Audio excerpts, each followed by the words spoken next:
आपसे कुछ देर पहले आपने सुरक्षा बलों को किस तरह की चुनौतियों का सामना करना पड़ता है, वो ऑपरेशन कैसे चला रहे हैं, ये सब सुना।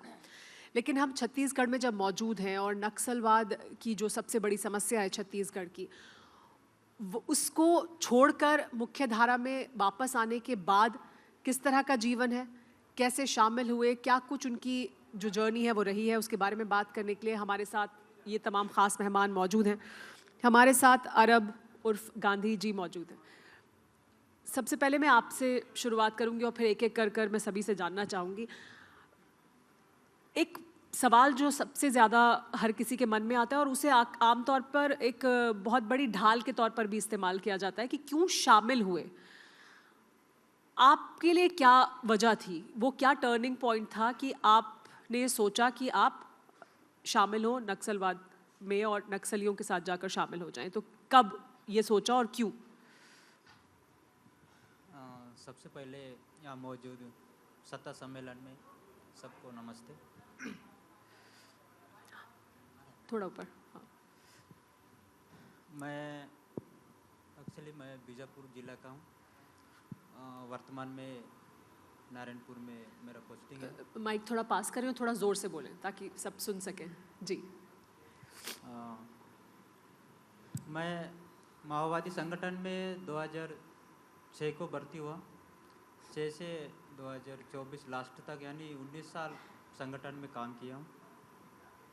संगठन में जाने का मुख्य वजह मैंने पढ़ते समय मैं माओवादी संगठन का जो मुख्य लीडर है पापा राव, अभी ये जेडसी मेंबर है, उसके साथ मैं मिलता रहा। वो मेरे को कंटिन्यू मिलते थे और अपने मार्क्सवाद सिद्धांत यानी उनका जो होता है सिद्धांत माओवादी पार्टी का, उससे मेरे को प्रभावित किया। आखिरी जल जंगल जमीन यानी जनता में यानी सबको समानता लाना है, ऐसे टाइप का वहाँ पर भाषण दिया जाता है, समझाया जाता है। तो उसी हिसाब से मैं प्रभावित होकर पढ़ाई को बीच में छोड़कर मैं संगठन में गया। कहाँ तक पढ़ाई की आपने? मैं 9th तक पढ़ाई किया। तो 9th से पहले यानी जब आप बहुत छोटे थे स्कूल में, तब आपको प्रभावित करने की जो प्रक्रिया थी उसकी शुरुआत हो गई थी? किस क्लास में आपको ये बताना शुरू कर दिया था कि आपको ये छोड़ना है, जंगल ज़मीन के लिए लड़ाई करनी है? मैं 7 पढ़ते समय। क्लास 7th में आप थे तो आपको ये बता रहे थे तब वो लोग, तमाम लोग, कि आपको ये छोड़कर लड़ाई में शामिल होना है। तो क्या उम्र थी आपकी जब आप शामिल हो गए? हाँ, यही है मेरा। वो क्या है वहाँ पर यानी उनका भाषा में साम्राज्यवाद, सामंतवाद, दलाल, नौकरशाही, पूंजीपति व्यवस्था को मिटाना है, मिटाने के लिए हम देश को एकता करना है, ऐसे टाइप का वो लोग अपने तरीके से समझाते हैं। उसी हिसाब से मैं प्रभावित होकर चला गया। पर आपकी उम्र कितनी थी जब आप गए? उस टाइम मेरा उम्र 17 साल था। 17 साल की उम्र थी। और आपको 10 साल के जब आप थे तब से ये बताया जा रहा था कि आपको प्रभावित करने की कोशिश हो रही थी 10 साल से? जी, आप 10 ऐसे साल उनका है ना, छोटे समय से सभी बच्चों को, महिलाओं को, सबको जुड़े रहते हैं। सब लोगों से वो लोग मिलके उनके तरफ रिझाने मतलब आकर्षित करने का दिशा प्रयास रहता है। मतलब बचपन से ही शुरू हो जाता है। हमारे साथ बाकी लोग भी मौजूद हैं। नागुल सुशीला जी। सुशीला जी, आप हैं? सुशीला जी, आपसे मैं जानना चाहूँगी, आपको कब लगा कि आपको शामिल होना है, या आपको किस उम्र में, जैसे ये बता रहे हैं गांधी कि उनको बहुत छोटे जब वो थे तब बचपन में ये बताना शुरू किया था, आपको कब लगा ऐसा? आपको कब बताया, आप बताएं जी। मैं 2016 में पार्टी में भर्ती हुआ। बहुत छोटे समय है। उस बालल सिनेमा में नाच के उसका पार्टी का राजनीतिक बात सुनकर चली गई। और कितने साल आप रही? 2016 से आप वापस मुख्य धारा में कब आई आप? कितने साल आप रहे बाहर जंगल में? कितने साल रहे? 8 साल। 8 साल। 8 साल। और 8 साल में परिवार ने कभी कहा कि वापस आ जाओ, या परिवार की तरफ से भी कभी ऐसा था कि वो भी प्रभावित थे, या परिवार आपको रोकता था? परिवार का क्या रुख था इस पर? आपके परिवार का, आपके माँ बाप का, आपके बहन भाइयों का, बाकी लोगों का, आसपास के लोगों का? ऐसे नहीं था। चलिए मैं वापस आपके पास आऊँगी। आप मुझे अगर बताएं, आप किस उम्र में शामिल हुए आप जाकर नक्सलवाद में? हाँ, कब शामिल हुई आप? 2009 में मैं भर्ती हुई हूँ उधर नक्सल माओवादी में, मतलब सीने में मैं भर्ती हुई। हमारे गांव में आए थे उन लोग, तो ऐसी नाच गाना कर रहे थे, तो मैं भी उन लोगों को देख के मैं भी आकर्षित हो गई, तो उधर चले गई मैं भी। मतलब वो नाच गाकर जिस तरह से आप लोगों को बताते हैं वो अच्छा लगता है जब छोटे होते हैं, तो इस वजह से आपको लगता है कि ये कुछ बदलेंगे हमारी ज़िंदगी, इसलिए जाते हैं? आपको क्या सबसे ज़्यादा प्रभावित किया? नाच गा रहे थे इसलिए? जी, नाच गाना को देख के मैं चली और गई। वहाँ जाकर फिर क्या हुआ? वहाँ जाकर जीवन कैसा था? मुश्किल था? हाँ, वहाँ जाके तो मतलब फर्स्ट तो सीने में थी तो अच्छा लग रहा था, बाद में तो बहुत वहाँ भी परेशान हो रहा था।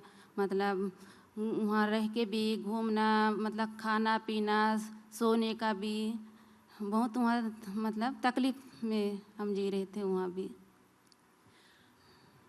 आप महिला भी हैं।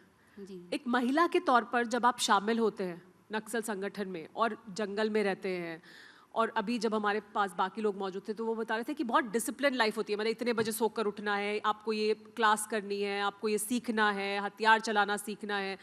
कितना मुश्किल होता है महिलाओं के लिए, और ज़्यादा मुश्किल होता है क्या? आपके लिए कैसा था? वैसे तो मतलब लड़की लड़का वहाँ भी अलग अलग, लेकिन क्लास बताना, मतलब जो भी हम पढ़ने के लिए भेजते थे वहाँ, मतलब क्लास टाइप के, तो साथ में जाते थे हम लोग, महिला भी पुरुष भी मिल के। मुश्किल होता है हाँ, लड़की होकर कि आपको जब वहाँ पर लंबा लंबा चलना पड़ेगा, जो एक्सरसाइजेज होती है वो करनी है, और फिर आपको लड़ना भी है सुरक्षा बलों से, तो मुश्किल है, बहुत मुश्किल होती है हाँ, कि दिक्कतें क्या आती हैं, क्या दिक्कत आती है, क्या समस्या होती है? मुश्किल तो हो रहा है मैम वहाँ भी, मतलब साथ में महिला पुरुष भी वहाँ मिल के, मतलब तकलीफ हो जाता है। आपसे भी मैं जानना चाहूँगी कि जैसा दिखाते हैं अक्सर कि ना, बहुत आप फिल्मों में या एक सोच जैसे बताया भी कि वो लोग जब आके लोगों को कहते हैं कि आप शामिल हो, तो दिखाया जाता है कि हम संघर्ष करेंगे, कितना कुछ बदल देंगे।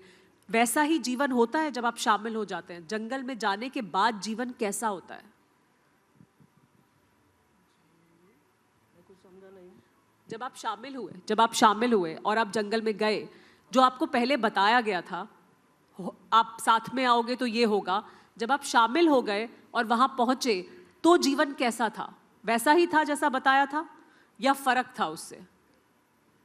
वहाँ पर तो जैसा यहाँ पर बताया वैसा कुछ होता ही है।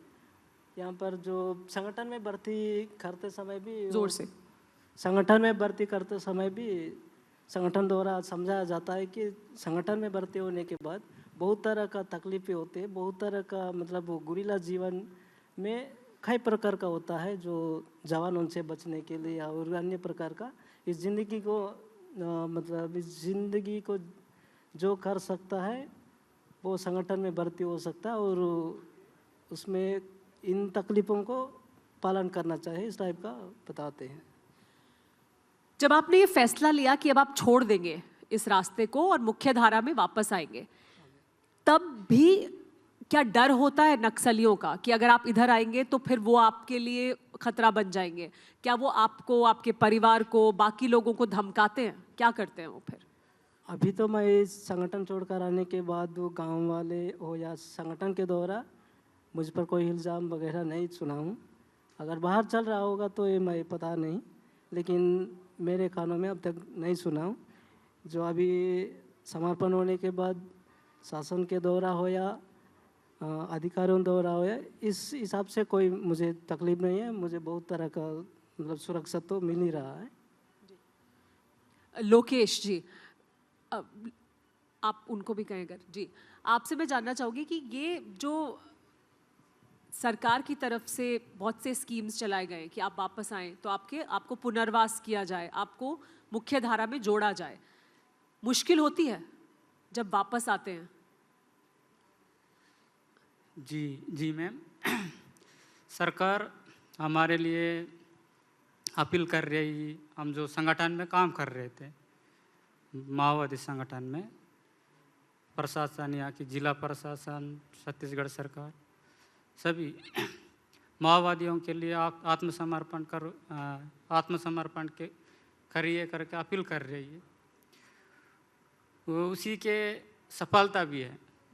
जो अभी हम लोग बचपन में माओवादी संगठन में जुड़े और कई तरह के राजनीति, उनका जल जंगल ज़मीन को बसाना और यहाँ के प्रकृति को नुकसान होने ना देना, इस तरह समझाए।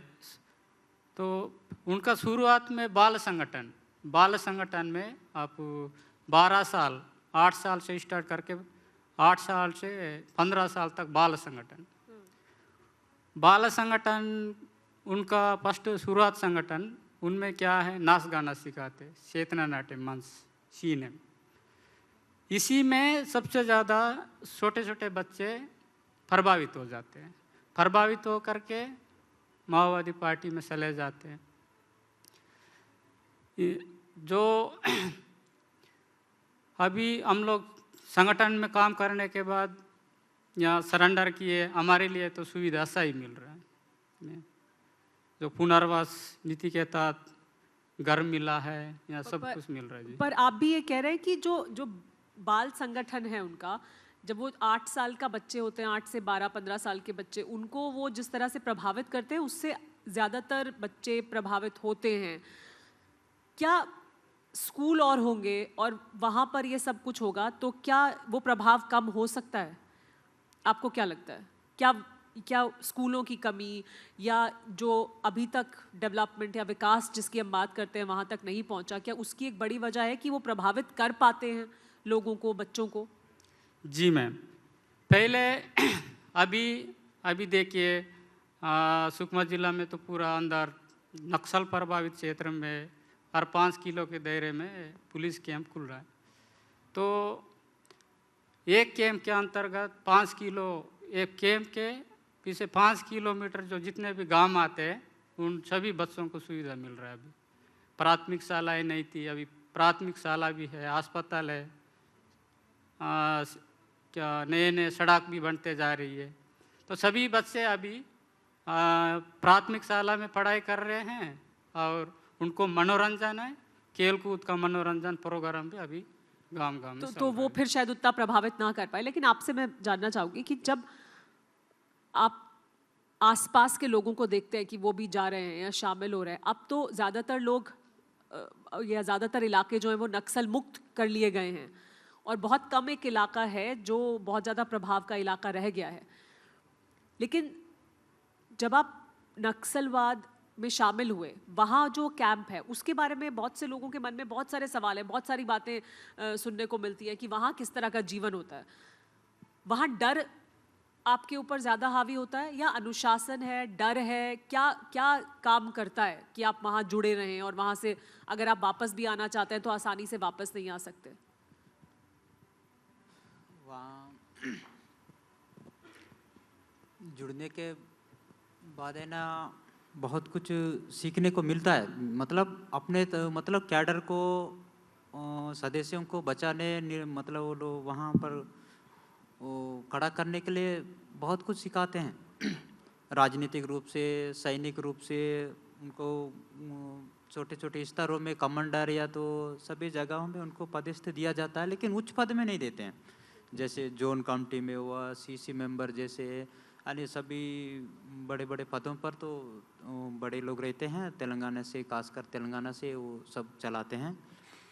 लेकिन इसमें जाने के बाद है ना वापस आने में भी बहुत डर लगता है, क्योंकि मेरे जीवन में मैं देखा हूँ कि मैं उतने 19 साल में रहने के बाद फिर वापस आने में बहुत कुछ टाइम लगा मेरे को कि जाऊँ तो बीच में कुछ होगा।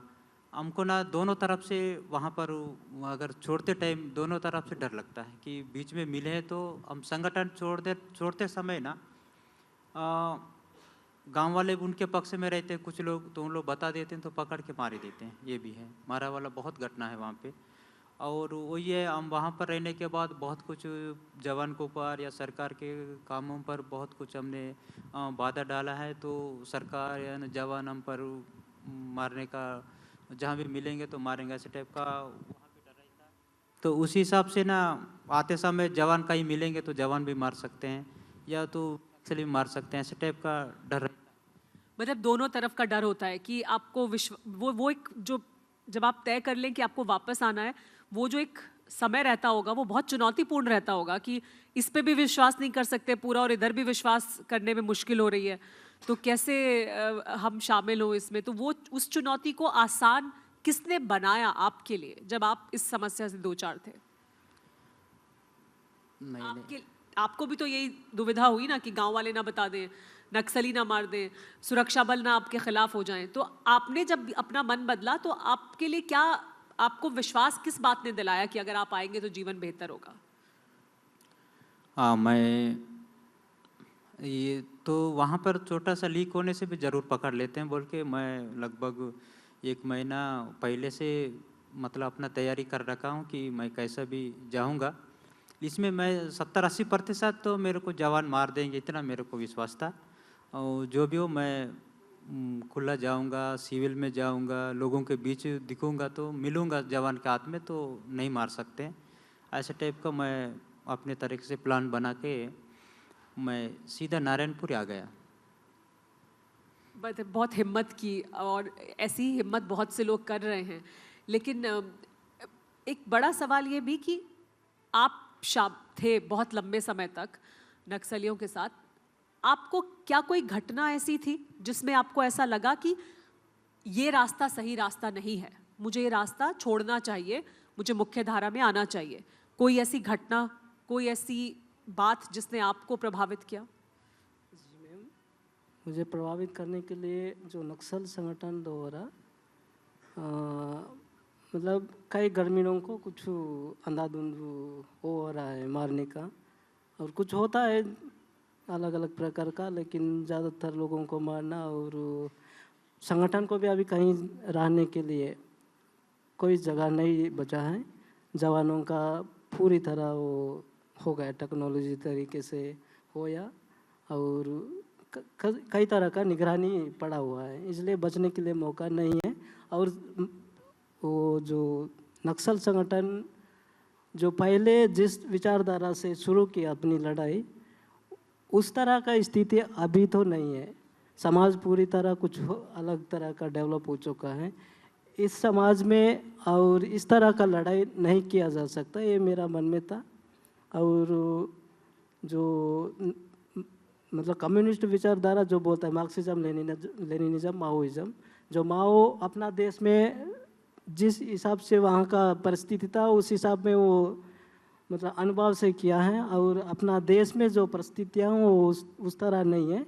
इसको हम लोग जो पार्टी जो चला रहे हो कटमुलावाद से कुछ हो रहा है, जो फिलहाल हकीकत जो परिस्थिति है उसको उपयोग नहीं कर रहे, इस वजह से बहुत नुकसान हो रहा है। वो संगठन में जो सिपाही काम कर रहे हैं उन लोगों को भी बहुत मतलब ये कुर्बान करना पड़ रहा है। ये बहुत अहम बात आपने कही कि जिस तरह की सोच के साथ शायद शुरू हुआ या विचारधारा जो थी वो अब बदल गई है। हाँ, और हमारे देश की जो परिस्थिति है, जो हकीकत है, वो उससे बिल्कुल मेल नहीं खाती। आपको भी ऐसा लगता है कि अब जो नक्सली हैं उनमें भी उगाही, उनमें भी जो हथियार लेने के लिए या वो जिस तरह के ऑपरेशंस चलाते हैं या वो जो कुछ करते हैं, वो हमारी ज़मीनी हकीकत, देश की ज़मीनी हकीकत से मेल नहीं खाता, उस विचारधारा से जिससे शुरू किया था उससे बहुत दूर आ चुके हैं वो? क्या आपको भी ऐसा लगता है? आपसे मेरा सवाल। जी जी मैम, ये शब्द छोटा है लेकिन मंजिल बहुत बड़ा है। नवजनवादी क्रांति सफल करना, तो देश में नवजनवादी क्रांति को सफल करना, उसके बाद समाजवाद साम्यवाद को खड़ा करना। पहले 1925 के बाद परिस्थितियाँ और अभी टेक्नोलॉजी बढ़ गई पूरा, अभी दुनिया देश दुनिया में अभी क्या मोबाइल सिस्टम आ गया। अभी कोई पब्लिक संघर्ष करने को तैयार नहीं है, ग्रामीण पब्लिक संघर्ष करने को तैयार नहीं है।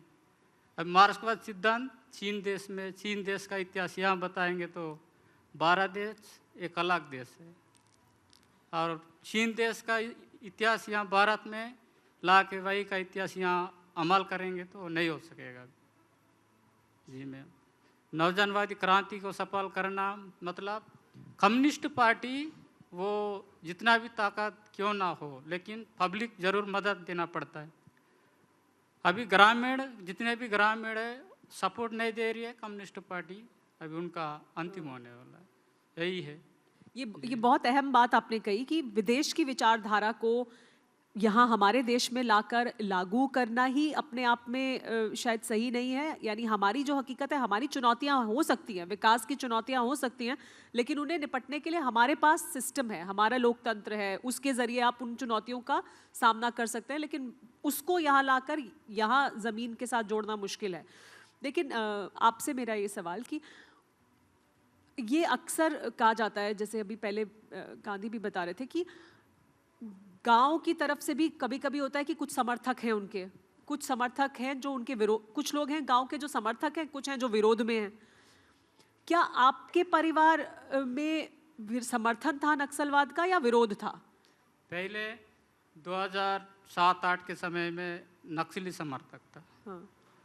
जब मैं इधर आया हूँ, मैं इधर आने के पहले 2018 से माओवाद संगठन जो कमज़ोर होते चले गई, 2018 से हमारे परिवार जो इधर शासन के तरफ से काम कर रही है। जी जी, आपसे भी मैं जानना चाहूँगी कि जब आप इस रास्ते पर आई तो आपको कैसा समर्थन मिला? जब आप वापस आई, जब आप मुख्य धारा में वापस आई, नक्सलवाद को छोड़कर वापस आई, तो आपको किस तरह का समर्थन मिला? मतलब यहाँ आके मेरे को भी सपोर्ट मिला है कि मैं माओवादी को छोड़ के आई हूँ, वहाँ से मतलब यहाँ आके भी मेरे को भी शासन ज़मीन दिए हैं घर बनाने के लिए। आए थे तब भी मैं तो वहाँ पढ़ाई भी 6वीं पढ़ाई की थी, फिर यहाँ आके मेरे को एसपी सर मेरे को भेजा कि पढ़ने के लिए। मैं 8वीं तक पढ़ाई की, मेरे को एसपी सर भेजा तो मैं पढ़ने के लिए गई थी। अभी कुछ और करने का मन है? क्या मन है अब आगे करने का? आगे करने का तो अभी तो मैं आरक्षक बन गई हूँ यहाँ से भी, और मैं फिर भी पढ़ने के लिए कोशिश कर रही हूँ। और आगे पढ़ना चाहती हैं? जी मैम। आपको लगता है उसके ज़रिए जीवन ज़्यादा बेहतर बदल सकता है बजाय उस रास्ते के जो रास्ता आपने चुना वो बेहतर था, या ये लगता है कि ये इससे आप अपना और परिवार का जीवन बदल सकती हैं? ये बेहतर लग रहा है मुझे। हमारे साथ एक और मेहमान मौजूद हैं, उनसे मैं चाहूँगी कि जी आपके बराबर में उनको बुलाएं। जी, आपसे जानना चाहूँगी आप कितने साल नक्सलवाद के साथ जुड़ी रही और फिर आप कैसे वापस आए? क्या आपको लगा कि ये मुझे नहीं करना चाहिए, ये रास्ता सही रास्ता नहीं है? कब आपको लगा ऐसा? जी मैम। बोलिए बोलिए, जोर से थोड़ा बोलिए। जी मैम, बोलिए। मैं 2012 से संगठन में जुड़ी थी मैम। तब से लेकर 2025 मार्च तक मैं संगठन में थी। मेरे को लगा कि ये संगठन में रह के इतना साल के अनुभव में बहुत कुछ कठिनाई होती थी। तो मेरी अकेली माँ भी घर में है, वो अकेली रह रही है, इसके लिए मैं घर जाकर ज़रूर माँ को मदद दूंगी करके मैं सोच कर ये वापस आ गई संगठन छोड़ के।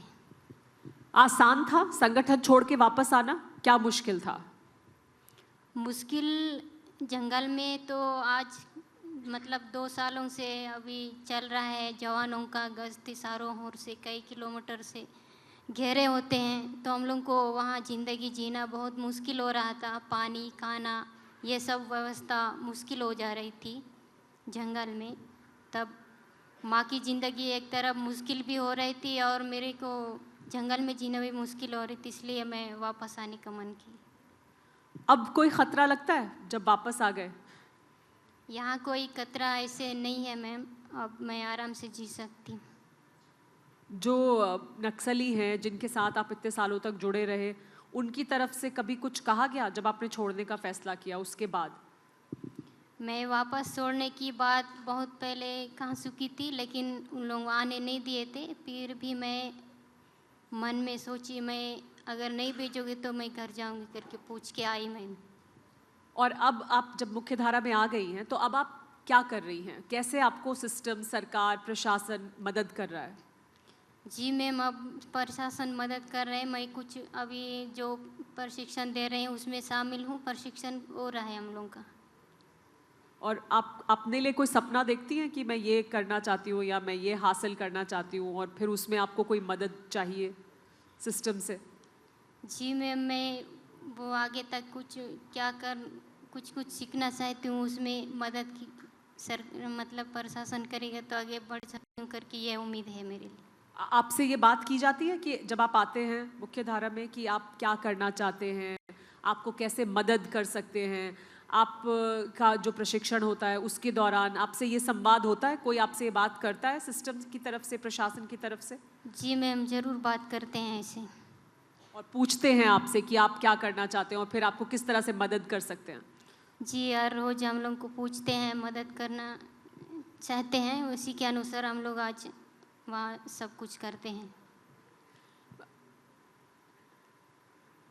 क्या आपको लगता है कि पहले छोड़ देते वो रास्ता, इधर रहते तो, या और पहले आ जाते, क्योंकि आप बहुत साल रही जंगल में, तो और बेहतर होता?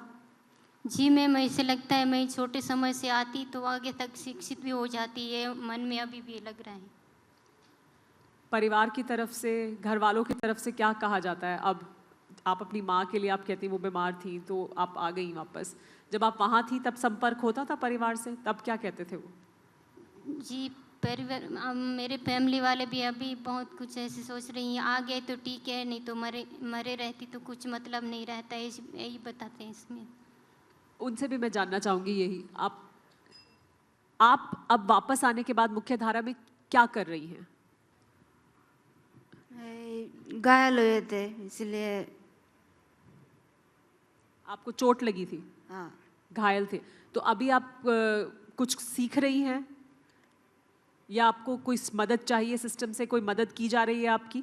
क्या मदद की गई जब आप वापस आई मुख्य धारा में आपकी? कृषि प्रशिक्षण सीखे हैं।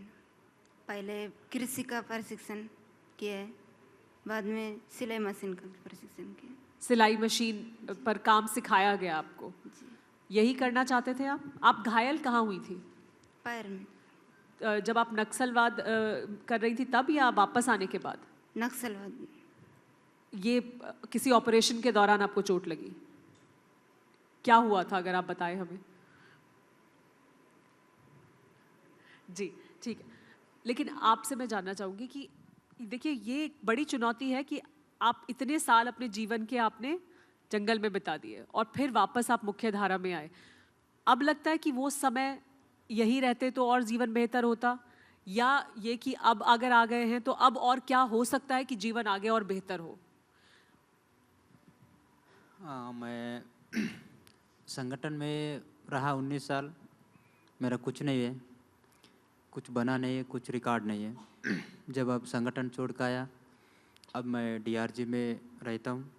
अब अपने हिसाब से रूम में रहता हूँ और मैं बिंदास। अब अच्छा है, बिंदास है जी, बिंदास रहता हूँ। पर ये बताएं कि आप गए, आप एक अच्छा सोच या विचार लेकर गए कि मैं अपने इलाके को या जंगल ज़मीन के लिए हम संघर्ष करेंगे, इसलिए हम जा रहे हैं। इस तरह से लोकतंत्र के जरिए क्या और बदला जा सकता है, क्या और बेहतर किया जा सकता है कि कोई ये सोचे ना कि उसको इस तरह की संगठन में शामिल होने की ज़रूरत है या नक्सलवाद की तरफ जाने की ज़रूरत है? क्योंकि आपने तो सब देखा, तो अब आपको क्या लगता है कि कैसे हम जो आपके बाकी जो युवा हैं उन्हें क्या हम संदेश दे सकते हैं, क्या क्या बताया जा सकता है उन्हें कि क्यों ये करने की ज़रूरत नहीं है? हाँ, इसमें मैं संदेश यही दूँगा कि अब गांववासी या तो जनता नक्सलियों के उनका क्या खोखली विचारधारा को आकर्षित ना हो जाए क्योंकि विचारधारा हमने 40 साल का रिकॉर्ड देखते हैं, 40-50 साल का उनका इतिहास है, और हमने 19 साल भी रिकॉर्ड देखे हैं कि इसके पीछे कुछ नहीं है। वहाँ बोलते कुछ करते कुछ, कागज़ में कुछ ज़मीन में कुछ होता है। क्या फ़र्क है? कागज़ पे क्या बोलते हैं, ज़मीन में क्या फ़र्क होता है? कागज़ में ये है कि 4 वर्ग के तानाशाही यानी सत्ता, राज सत्ता हासिल करना बोलते हैं, वो नहीं होता है। हमने अब तक देखे हैं कि वहाँ के नक्सलिज़्म, नक्सलवाद है ना, पूरा गाँवों तक सीमित है। वो देश के तमाम वर्गों तक उनका संगठन बनाना है, उनके हिसाब से संगठन बना के और सत्ता बनाना है, मतलब सरकार निर्माण करना, ऐसा टाइप का उनका सोच होता है। उस हिसाब से उनका कर्तव्य ऐसा बनाया जाता है, उनका बड़ा-बड़ा मीटिंग में, महासभा में, कांग्रेस में या तो प्लेनमों में, सभी मीटिंगों में लेते हैं, लेकिन उस हिसाब से ज़मीन में उतारा नहीं जाता है। तो इसी हिसाब से वो लोग जो भी बोले, शोषणहीन समाज, वर्गहीन समाज या तो कम्युनिज्म समाज या जल जंगल ज़मीन आदिवासियों के अधिकार के लिए लड़ेंगे और बचाएंगे, ऐसे टाइप का जो भाषण दे रहे हैं, गाँव में देते हैं, उसमें आकर्षित ना हो जाए, वो पूरा खोखली विचारधारा है। आज के डेट में भारत देश बहुत कुछ विकास हो चुका है। हमने अभी हम अंदर थे, जहाँ जंगल में थे, वहाँ का जैसे कुआं का मेंढक कुछ नहीं देखा बाहर का, ऐसा टाइप का हो जाता है। जब हम संगठन छोड़ के आए हैं तो बहुत कुछ यहाँ पर देख लिए हैं। वहाँ पर हमने मोबाइल नहीं चलाते थे, अब तो बैठे बैठे हम बहुत कुछ साथियों से, गाँववासियों से या तो घर वालों से बात होती है।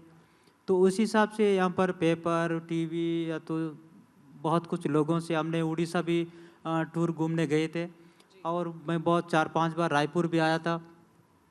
इसी हिसाब से देखने से ना उनका सिद्धांत के हिसाब से आज कुछ बदलने वाला नहीं है।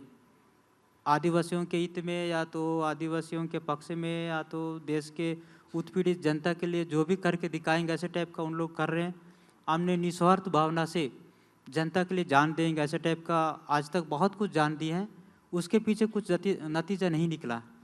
एक बड़ी और अच्छी बात आपने कही कि कुएं का मेंढक बनकर रहते हैं लोग, और युवाओं को जिस तरह से बताया जाता है, जो कहा जाता है, वो दरअसल ज़मीन पे नहीं है, हकीकत नहीं है, और जो वो सपने दिखाते हैं या जो वो बातें कहते हैं, उसको ज़मीन पर उतारने का या उसके ज़रिए कोई बदलाव लाने का कोई रास्ता भी नहीं है, सिवाय इसके कि आप अपनी ज़िंदगी के जो सबसे अच्छे साल हैं वो आप जंगल में जाकर बिता देते हैं और दुनिया नहीं देखते हैं, जबकि दुनिया बदल गई है, देश बदल रहा है, विकास हो रहा है। और सबसे बड़ी बात यह कि अगर समस्याएं हैं तो उसे हल करने का हमारे पास, हमारे देश का एक सिस्टम है, लोकतंत्र है, जिसके ज़रिए अपनी मांग भी रखी जा सकती है और अपने इलाके के विकास के लिए, बदलाव के लिए आप पहल भी कर सकते हैं। बहुत शुक्रिया आप सबका हमारे साथ जुड़ने के लिए और ये एक अहम बात कहने के लिए। आपने सबने बताया भी कि किस तरह से हकीकत में क्या है और जो वो बता रहे हैं लोगों को, उसमें बहुत अंतर है। तो युवा अपने जीवन के अहम साल बर्बाद ना करें इस तरह की किसी बात में आकर। बहुत धन्यवाद TV9 भारतवर्ष के सत्ता सम्मेलन में जुड़ने के लिए। जी, आप कुछ कहना चाहते हैं? जी, मैं आखिरी सवाल, आखिरी मेरे विषय है कि माओवाद संगठन में कोई भी ना जाइए, वो अस्तित्व में वो मतलब विनाश होगा। इसमें मेरे अध्ययन में, मेरे नॉलेज में है कि संगठन अब अस्तित्व में नहीं रहेगा। उसके भर्ती यानी संगठन में जाने का बंद हो गया। अब पिछले 1.5 साल का, 2 साल का रिकॉर्ड मैं देखा हूँ। दूसरा, वहाँ से संगठन से छोड़ के आने वाले साथी बहुत कुछ आ रहे हैं। अब बीच में भी 210 साथी ने जगदलपुर में सरेंडर किए हैं और उनका संगठन कहीं स्थिर रह के काम करने लायक स्थिति, मतलब जगह नहीं है उनको। दूसरा है, देश को ना 3 भागों में उन्होंने बांटा है, मध्य रीजनल, ERB और ट्रांजैक्शन इलाका। इसमें हमने मध्य भारत में CRB क्षेत्र में देखे तो DK में लगभग 70-80% इलाका हमारे जवान, हमारे सरकार बहुत कब्जा कर चुका है। इसमें हमने दीपावली इस साल मनाए। दीपावली हम तो संगठन में नहीं मनाए, जब संगठन छोड़ के यहाँ पर सरकार मुख्य धारा में आने के बाद हमने दीपावली मनाया जवानों के साथ, हमारे नारायणपुर के बड़े बड़े अधिकारियों के साथ हमने मनाया। तो उस टाइम हमने अबूझमाड़ यानी अबूझमाड़ नक्सल मुक्त अबूझमाड़ हमने वहाँ पर घोषणा किया है। उस हिसाब से अबूझमाड़ क्यों घोषणा किया है जहाँ पर हम लोग जनता को जितना विकास करना, जितना कुछ करना था, वो कुछ नहीं कर पाए। पिछले 1 साल, 1.5 साल में नारायणपुर पुलिस प्रशासन ने बहुत कुछ कर दिखाया। मैं मेरे आंखों से देखा हूँ। इसमें कहीं जगहों पर अस्पताल, स्कूल या तो बाजार, सोनपुर, मतलब गारपा, वहाँ सिर्फ बातें की गई और यहाँ 1.5 साल में ही बहुत कुछ कर कर दिखा दिया गया है ज़मीन पर, और बहुत कुछ आगे हो सकता है। लेकिन अहम बात आप ये कह रहे हैं कि ये संगठन नहीं रहने वाला है, इसका अस्तित्व नहीं होने वाला है। पिछले 1.5-2 साल में भर्ती नहीं हुई है और जो काडर है वो शामिल हो रहा है मुख्य धारा में, तो जुड़ नहीं रहे हैं उसके साथ लोग, वहाँ से निकल कर बाहर आ रहे हैं या फिर वो ऑपरेशन में शिकार हो रहे हैं सुरक्षा बलों के। बहुत शुक्रिया, धन्यवाद TV9 भारतवर्ष के सत्ता सम्मेलन में आप सबका आने के लिए और हमसे ये सब बात करने के लिए।